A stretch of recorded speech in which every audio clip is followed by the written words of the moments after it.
Bonjour à tous, alors nous voici ensemble pour une vidéo. Vous êtes territoriaux? Très bien. Les vacances sur bonne? Super. Maintenant il faut reprendre, c'est la rentrée. Et la rentrée, c'est pas seulement beaucoup de travail, c'est aussi le moment où on va devoir rattraper toute l'actualité qui s'est déroulée pendant les congés. Pour cela, on a voulu vous faciliter la tâche. Nous, de notre côté, tous les 15 jours, ensemble, VK avec le cabinet Landau Associés, on vous concocte une petite émission vidéo qui s'appelle les 10 minutes juridiques. Eh bien, de toutes les émissions de cet été, nous avons extrait les principales informations pour vous présenter maintenant les 30 actus qu'il ne fallait pas louper cet été.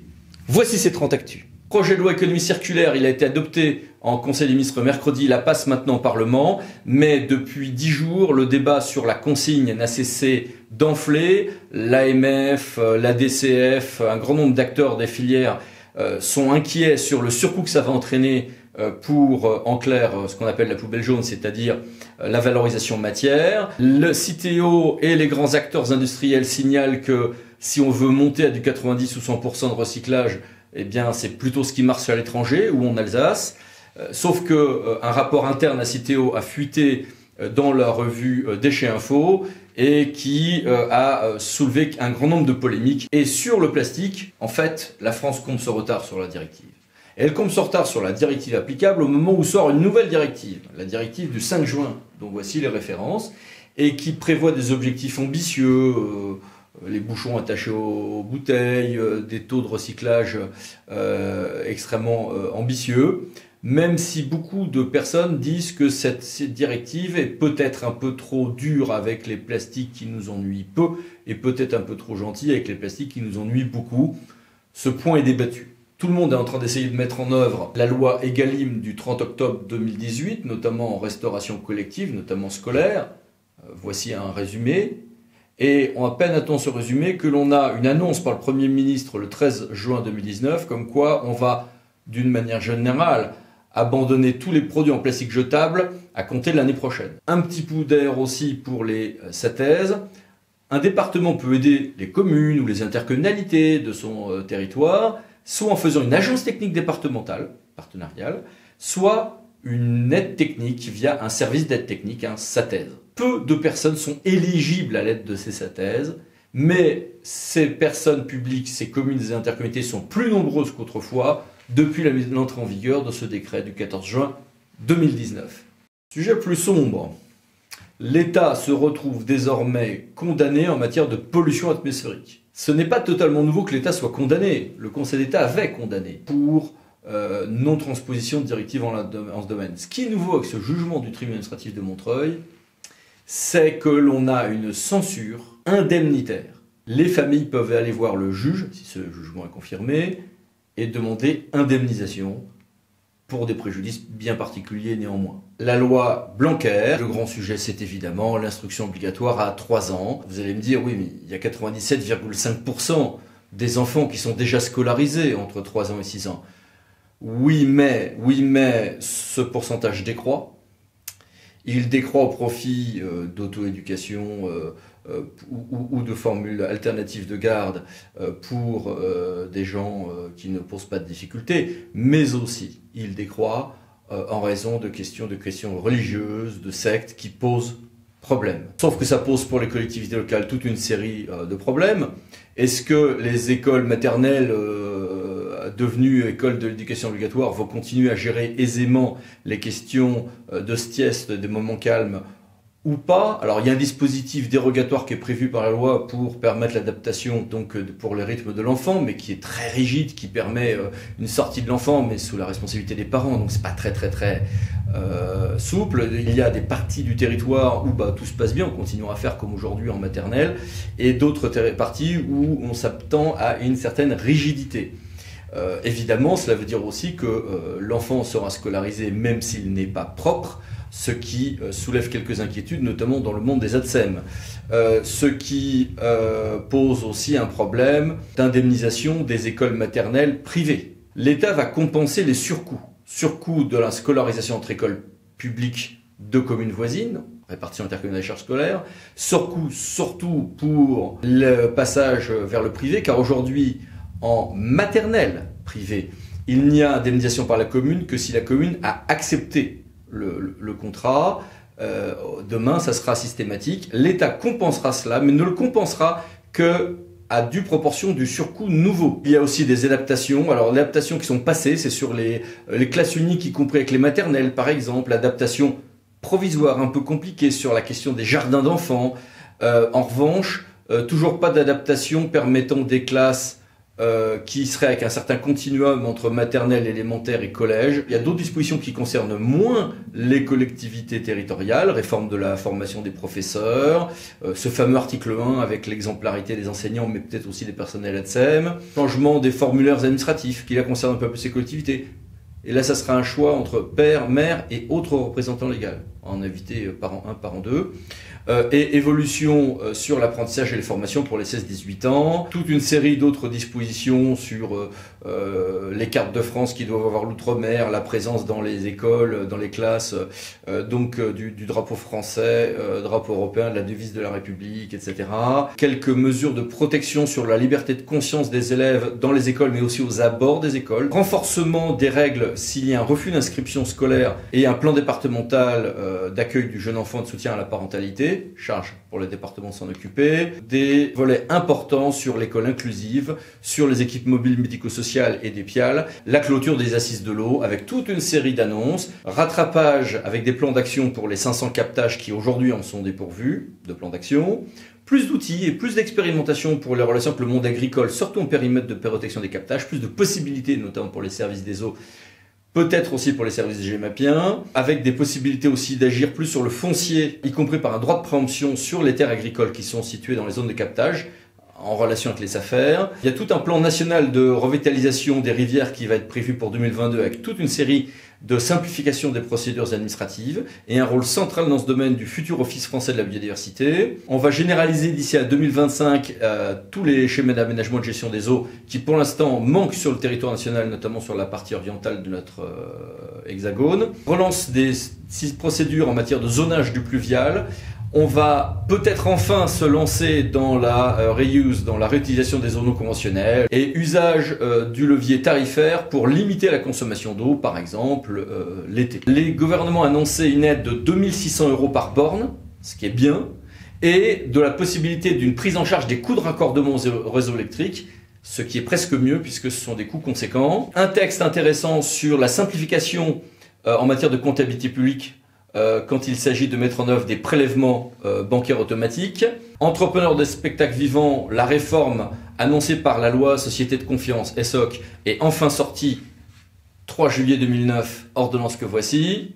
Bonne nouvelle pour tous ceux qui sont à la redevance dans les ventes d'ordures ménagères, ce n'est pas une prescription de 2 ans, mais les autres prescriptions, notamment de 4 ans, qui vont trouver à s'appliquer. Arrêt de casse-cive que voici. Les édifices menaçant ruine, un arrêt assez ennuyeux du Conseil d'État, fait que dans les domaines où je pourrais utiliser mes pouvoirs, moi, de police, du maire, de police spéciale, que sont donc l'édifice en ruine, en péril ordinaire ou péril imminent, si je peux utiliser ces pouvoirs de police-là, alors je ne pourrais utiliser que dans des cas assez particuliers mes pouvoirs de police générale à la place. Voici l'arrêt du Conseil d'État en ce sens. Le Conseil d'État a admis pour les installations antérieures à la loi, donc dite royale, le tri mécano-biologique, donc pour l'avenir, a priori pas de TMB, mais pour les installations existantes antérieures à cette loi, le TMB n'est pas illégal en soi. Arrêt du 26 juin que voici. Les juridictions financières sont l'occasion de juger des comptes, des gestions de faits, des comptables patents. Si une commune ou une collectivité territoriale quelconque a une dette à faire valoir à son comptable, parce que son comptable n'a pas assez, par exemple, recouvré de recettes par rapport à ce qui aurait été raisonnable, peut-elle, devant le juge des comptes, demander indemnisation? Oui, mais le procureur financier sera le seul à avoir le monopole des poursuites. Donc la collectivité se retrouvera fort ennuyée. Le Conseil constitutionnel nous dit non, il n'y a pas de droit d'exiger des poursuites de la part des collectivités victimes, à elles d'aller voir le juge ordinaire. Ce qui, quand on connaît un petit peu la réalité contentieuse, peut faire sourire. Le projet de loi engagement dans la vie locale et proximité de l'action publique. Le projet de loi engagement et proximité. Il y a plein de choses dans ce texte, regardons-les rapidement ensemble. Sur l'eau et l'assainissement, les communes membres d'une communauté de communes aurait jusqu'au 31 décembre 2019 pour voter et dire qu'elle refuse l'intercommunalisation de cette compétence. Et cette faculté leur serait ouverte en communauté de communes, même si la communauté exerce une fraction de la compétence. C'est nouveau, ça serait un correctif à la loi antérieure, donc du 3 août 2018. Il y aurait aussi un régime, objectivement un peu compliqué, un peu lourd, de convention pour gérer la compétence. En matière de tourisme, il y aurait une exfiltration possible de l'intercommunalité pour les communes stations classées. C'était déjà possible, une loi Montagne 2 notamment, mais pour celles qui avaient voté en ce sens avant le 31 décembre 2016. Ça serait possible même maintenant. Et les pouvoirs du maire et la possibilité pour celui-ci d'infliger des astreintes en matière de pouvoir de police seraient étendus en matière d'édifices menaçant ruine, d'établissements recevant du public, de débits de boissons. Et peut-être y aura-t-il des extensions à ces droits et à ces régimes à suivre. Quelques modifications aussi en matière de PLUI, en matière d'urbanisme, en matière de périmètre des EPCI. On nous annonce que il n'y aura plus de renouvellement régulier des schémas départementaux de coopération intercommunale avec des pouvoirs spéciaux donnés au préfet, mais il y aura bien des renouvellements réguliers de la SDCI, sans pouvoirs spéciaux donnés au préfet comme on l'a connu en 2012-2013 et 2015-2016. Oui, très bien, mais ça, c'est déjà l'état du droit à ce jour en réalité. Il y a en revanche de vraies révolutions. Aujourd'hui, il est assez facile pour une commune de partir d'une communauté de communes pour rejoindre un autre PCI à fiscalité propre adjacent. C'est l'article 52.14.26 du CGCT. Ça serait étendu aux agglomérations. Il y aura aussi un régime facilité permettant à des communautés de se scinder en plusieurs morceaux. Il y a quelques réformes très faibles en matière de mutualisation, de groupement de commandes. Le contrôle de légalité pourrait se voir demander son avis sur la légalité d'un acte et il serait obligé de s'en tenir à son interprétation. C'est-à-dire que si le préfet vous dit « bah non, il est bien votre acte », il n'aura pas le droit de le déférer ensuite. Mais le préfet aura le droit aussi de ne pas répondre à cette demande. Donc on n'est pas sur une vraie extension en contrôle de légalité du système du rescrit, mais on s'en approche. Des ordonnances seraient prises pour ajuster à l'ère du numérique les mesures de publicité des actes des collectivités locales. Il y a beaucoup de mesures en matière de statut de l'élu, en matière de remboursement de frais de déplacement, y compris en intercommunalité, etc.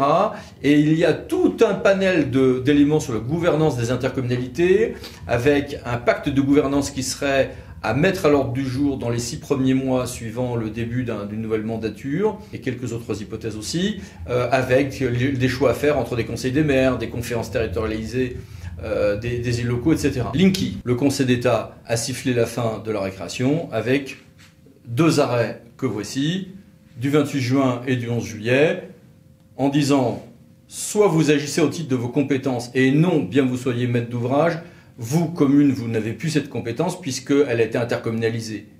Voilà. 2, le 11 juillet, si le maire se place sur le terrain de ses pouvoirs de police, ben non, ça ne marche pas parce que c'est un domaine où il y a une police d'État.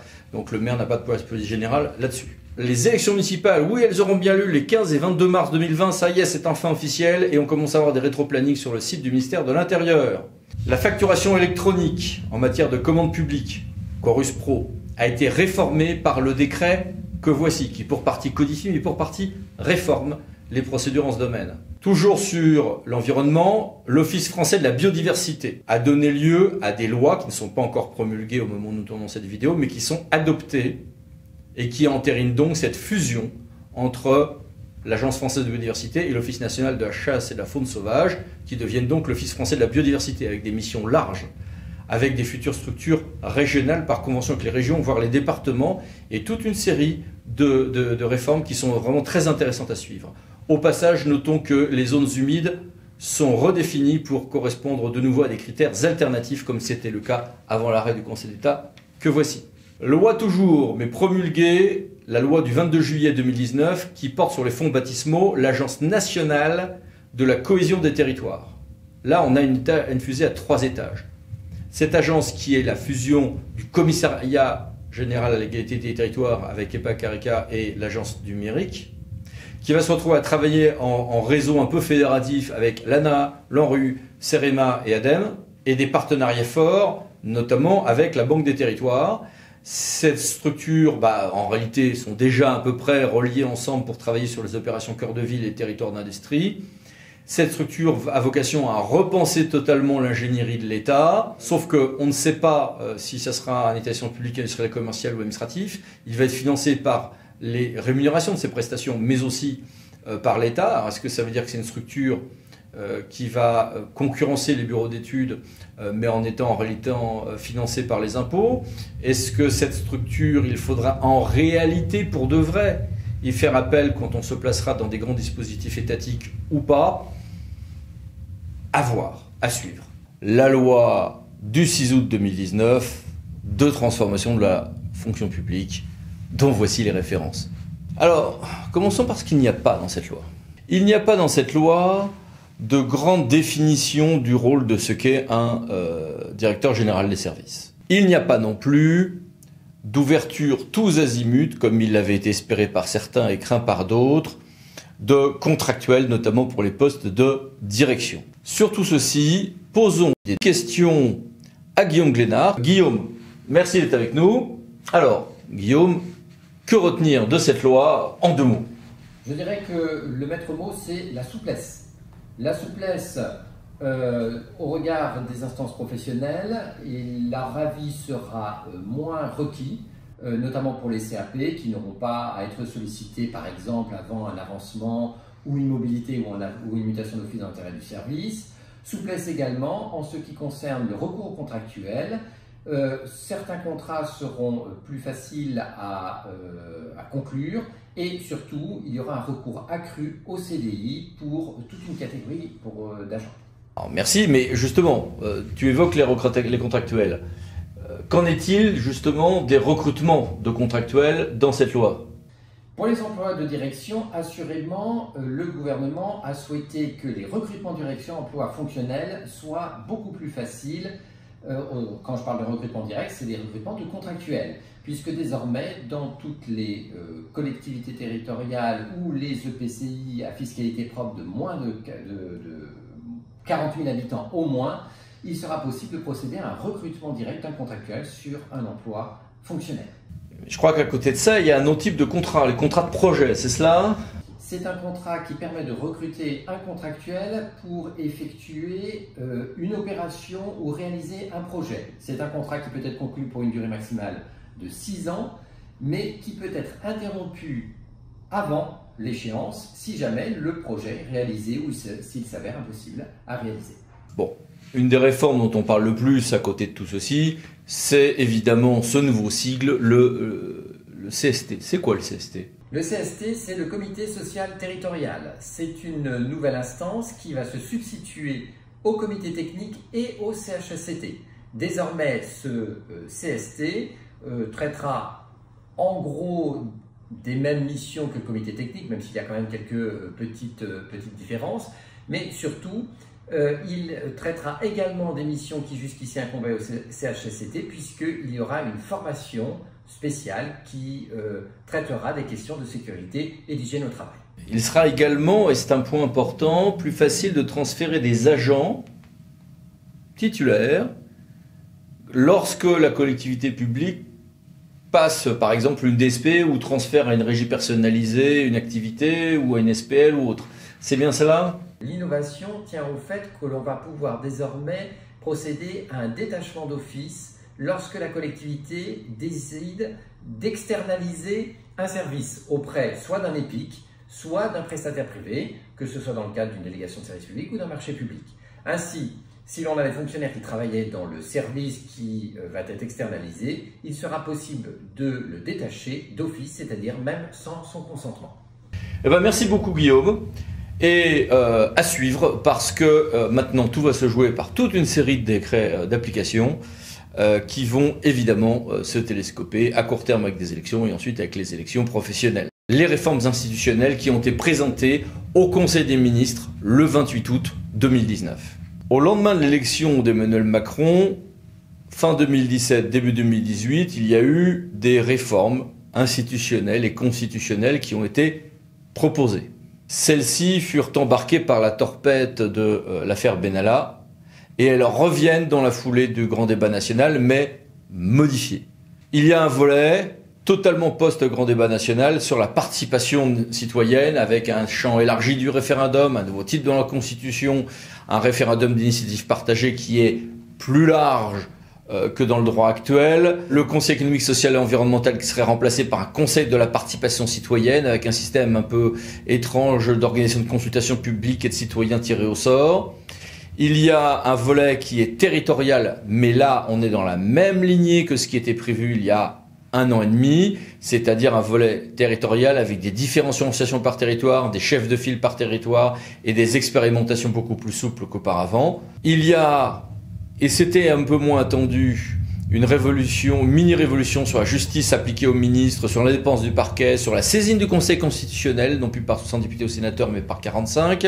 Moins de parlementaires, on s'y attendait, avec moins 25% de parlementaires à l'Assemblée ou au Sénat et 20% de proportionnels à l'Assemblée nationale. Mais est-ce que le Sénat, notamment le Sénat post-élection municipale et post-élection sénatoriale de 2020, sera ouvert à ces réformes? Ça reste incertain.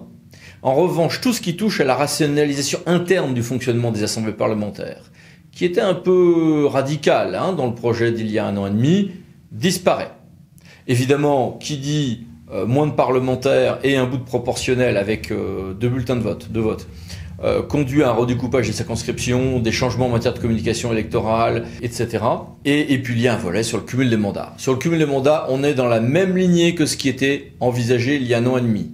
C'est-à-dire pas plus de 3 mandats consécutifs à la suite. Une autre actualité a fait débat, c'est celle de l'arrêté d'un maire breton qui avait pris un arrêté anti-pesticides. Le tribunal administratif de Rennes, par cette ordonnance du 27 août 2019, a censuré cet arrêté, il l'a suspendu.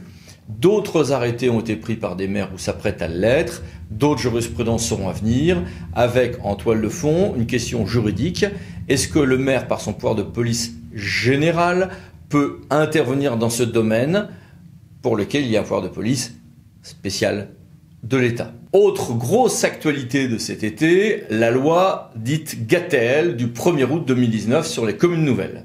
Cette loi est une loi qui, atténue le passage d'un mandat sur l'autre quant au nombre d'élus. La conférence municipale est rebaptisée conférence du maire et des maires délégués avec quelques ajustements et des pouvoirs de question et d'ordre du jour pour les maires délégués. Il y a des changements lorsqu'il y a des démissions d'élus entre la création de la commune nouvelle et la première réunion du conseil municipal. Il y a une grande nouveauté, c'est la commune-communauté. C'est important. Si une commune nouvelle est créée en lieu et place d'un périmètre d'une communauté de communes, communauté d'agglomération, voire éventuellement, pourquoi pas, d'une communauté urbaine ou métropole, eh bien, il peut être décidé que ce périmètre-là sera commune et communauté. Il n'y aura dans ce cas-là pas d'obligation de se rattacher à une communauté, un EPCI à fiscalité propre existant limitrophe, et la structure pourra avoir les compétences communales et intercommunales. Et puis il y a toute une série d'autres choses dans cette loi, une obligation d'étude financière, un délai de grâce pour certaines normes, une confirmation d'assouplissement en matière de loi SRU, des changements en matière de communes déléguées et de leur suppression, des assouplissements en matière d'ordre du tableau ou de mairie annexe. Sauf que, en même temps, était rendu un arrêt du Conseil d'État, préfet du Morbihan, 24 juillet 2019, qui justement change la donne sur les communes nouvelles et qui revient sur ce qui avait été jugé par toute une série de tribunaux administratifs dans les décisions dont voici les références. Le Conseil d'État estime que quand une commune nouvelle se fait et qu'on choisit que le conseil municipal sera le regroupement de tous les conseillers municipaux en exercice au jour de création de cette commune nouvelle, donc des conseillers municipaux des communes historiques, eh bien, si ceux-ci démissionnent, même si la commune historique dépassait 1000 habitants, on n'ira pas chercher chez les suivants de liste pour recomposer le conseil. Ce qui est, comment dire, un arrêt qui est un peu étrange au regard des formulations textuelles et aux conséquences politiques, parfois un brin catastrophique. Autre confirmation, c'est sur la collectivité européenne d'Alsace. Celle-ci a été d'une certaine manière fondée par un décret du 27 février 2019. Elle est fondée pour les aspects législatifs de cette création, prévue pour 2021, par une loi du 2 août, dont voici les références. Passons à l'eau potable avec la protection des points d'eau et des captages. Cet été a été marqué par la diffusion, un brin tardive, d'un rapport du CGEDD qui s'appelle « Protection des points d'eau, évaluation de la mise en œuvre de l'arrêté du 4 mai 2017 ». Ce document est captivant, mais il a donné lieu à d'intenses polémiques cet été. Pourquoi ? Parce que l'on découvre que, à l'occasion de leurs arrêtés, un grand nombre de préfets ont adopté des interprétations beaucoup plus restrictives des territoires et des périmètres à protéger, moins larges, n'incluant pas l'intégralité du chevelu quant au cours d'eau, avec des discontinuités qui, dans certains départements, sont tout à fait frappantes et qui, évidemment, ont mis en émoi aussi bien le monde des défenseurs de l'environnement que celui des services d'eau, soucieux de voir protéger leur périmètre de captage. Environnement toujours, mais en lien avec l'urbanisme, le gouvernement a un objectif très clair de zéro artificialisation nette. Dans ce cadre, cet été, il y a eu une étude sur les moyens d'aboutir à cette zéro artificialisation nette, mais aussi une instruction extrêmement ferme. Du 29 janvier 2019, dont aussi les références, il y a une instruction qui est très ferme et qui, là aussi, vise au zéro artificialisation nette nouvelle. La Cour administrative d'appel de Lyon a eu à se prononcer, non pas sur le point de savoir si des mères d'enfants accompagnant les sorties scolaires peuvent être voilées, mais si des mères d'enfants peuvent bénévolement assurer des fonctions d'aide au personnel enseignant ou ATSEM pendant le temps scolaire, mais au sein des locaux scolaires, et ce, en étant voilées. La réponse est non, nous dit la Cour administrative d'appel de Lyon, parce que alors ces dames sont des collaboratrices occasionnelles du service public, mais sont assimilables au personnel qui, lui, n'a pas le droit d'être voilé. Interprétation plutôt stricte, donc de la Cour administrative d'appel de Lyon. Ces 30 actualités vous ont été présentées. Maintenant, on se retrouve bientôt pour un format plus classique, vos 10 minutes juridiques, tous les 15 jours. En attendant, n'hésitez pas à vous abonner juste après, et à bientôt. Au revoir.